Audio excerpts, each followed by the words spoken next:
Elio guys, and welcome back. In today's video though is going to be the Yoko review, but right before we do that I do have some important information that can hopefully help a lot of other players out there.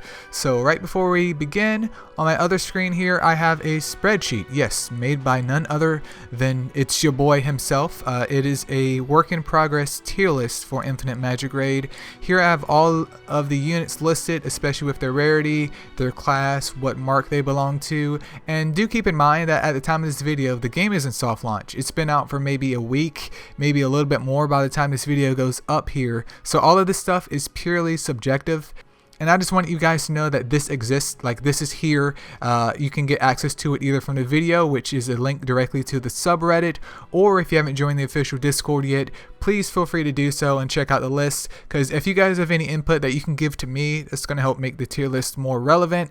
And at the end of the day, do keep in mind that it's just opinion, this is not fact, and if you want to use it, at least credit it in the video. I'm not saying that you need to link anything to it, but you can just say, hey, Elio made this, and that's it. Like, that's all I asked for. But I'm also working on like a little stat sheet here showing like Naya, for example, with her base stats, and also like if you fully booked her up, what you would get and how beneficial that is. And I can also use this as kind of like a template to compare base stats in between different units. There's also a gear tab, and there's also stages that I'm working on as well. So there's a lot going on behind the scenes, but let's go over here back to the Yoko review, shall we?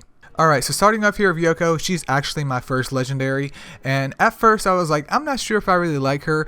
But as I've gotten used to the game, I've definitely come to enjoy Yoko, even though she's a little bit weird, where you can't really get the most damage out of her from the very beginning here. So let's quickly go over her skills. So for her first skill, Deadly Dart, this deals 280% attack damage to a single target, and it gains her 1 layer focus. Focus is very important, we'll figure out this later, well, you'll find out about this later. But anyways, 280% for just a regular skill is just absolutely nuts. That is some very clean damage right there.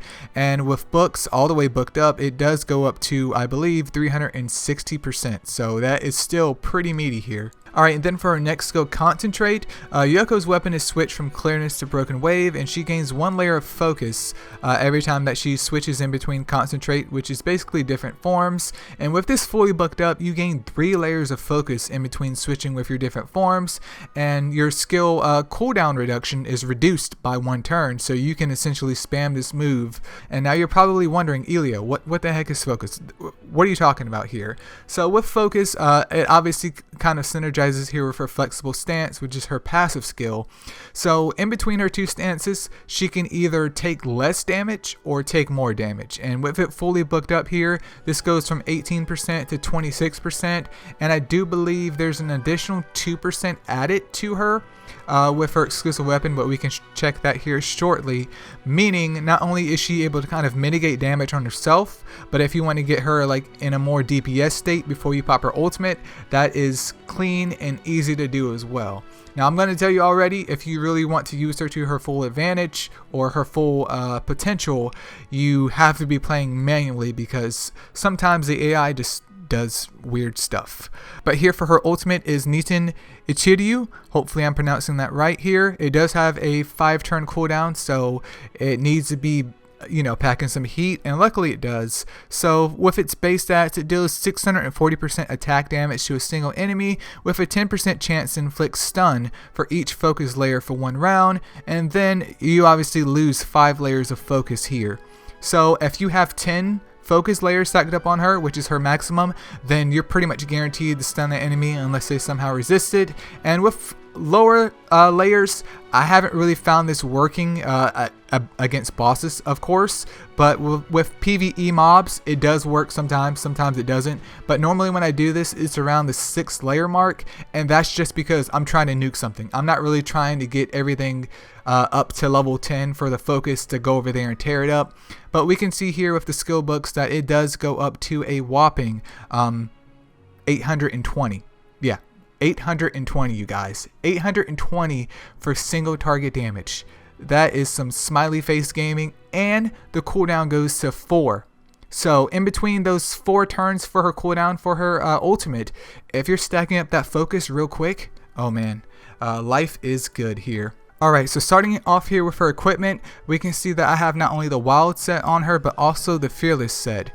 My main selling point for this though is obviously just trying to boost up her crit rate as high as possible, and these are fortunately the only two sets I have laying around here. I do in the future want to take her off of the fearless set though and give it to someone else that could better use that, because the mastery is being wasted because Yoko doesn't have any dot moves or damage over time moves on her. And the leech, the leech is nice for some self-sustainment, but I've noticed if my healer like Magus is like going in with work, like I don't really need to worry about healing too much. It is helpful, I will say, but the biggest selling point is just the crit, and she's also on a wild set here, and my subs aren't so great unfortunately, but I'm just trying to work with what the game gives me for right now.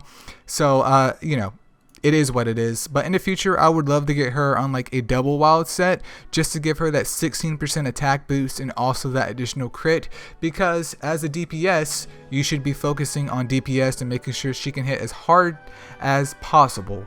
And for her artifact right here, she does have a crit rate enchantment on this artifact. Nothing spicy, it's unfortunately rare because I need to do more farming, but in between farming and trying to progress through the stages and work on the guide and stuff for you guys, it's just a lot of fun, so I have to kind of like play my resources wisely here. And you can see that she's only 1 star, so I don't even have the other artifacts unlocked at this point in time, but hopefully that can change here in the future. But since we talked about equipment, let's go ahead and showcase her real quick.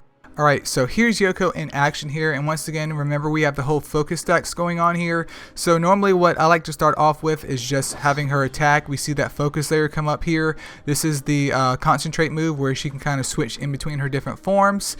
You just hit her skill right there, then you have to actually tap her, and bam, our AP increased, and you would just focus over here actually, even though her move is called focus, and kind of get these stacks up as fast as possible. And you'll see that if you kind of switch in between forms, you do lose those stacks. So normally I try to play more offensively just to get as much damage out of her as possible. So I'm just going to stay over here real quick and kind of build up her focus. And the reason why I stated earlier in the video about the whole 6 stacks thing is because how things work out normally for me in PvE at this point in time is I usually get up to 6 stacks and then I go and pop her ultimate, just because I'm trying to kill something. I'm not trying to be there all day, and it's always, especially a nightmare at this point in time with her only being level 110. I don't have the luxury of waiting, so I just try to nuke hopefully as fast as I can, and that's normally around the 6 focus mark. But obviously if we get it to max here, this is pretty much just guaranteed the stun. And the only downside is that sometimes she gets defense down applied to her, I believe, if you don't have enough focus when you do her ultimate. So that's on cooldown, but let me see right here. So that went down. Let me redo that one more time. No, that's weird. But sometimes she does get defense down applied to her, which obviously I would just mitigate with switching over there to concentrate. But I definitely have been enjoying her as my main PvE and PvP unit, just because all the other legendaries I've pulled haven't been as spicy as her. But I'm looking forward hopefully to the future of just utilizing her more, as the game has been teaching me how to get good. But that's pretty much Yoko in a nutshell. I do want to say her base stats are like 4k, which obviously as a legendary is perfectly fine, and her speed stat is naturally at 1k, which is actually pretty speedy. So overall I think Yoko is a solid unit. Obviously I would just once again recommend, if you want to use her to her fullest potential, that you play on manual. But that's pretty much it for this video, you guys. If you have any more recommendations, feel free to leave those in the comments below. If you have any of the characters that I showed on the tier list earlier, feel free to leave a comment below or message me on the Discord, and we can get that sorted out, and I'll get your name contributed to the tier list and stuff like that as we go through this journey together. But that's pretty much it. Thank you so much for watching, and hopefully I will see you in the next one.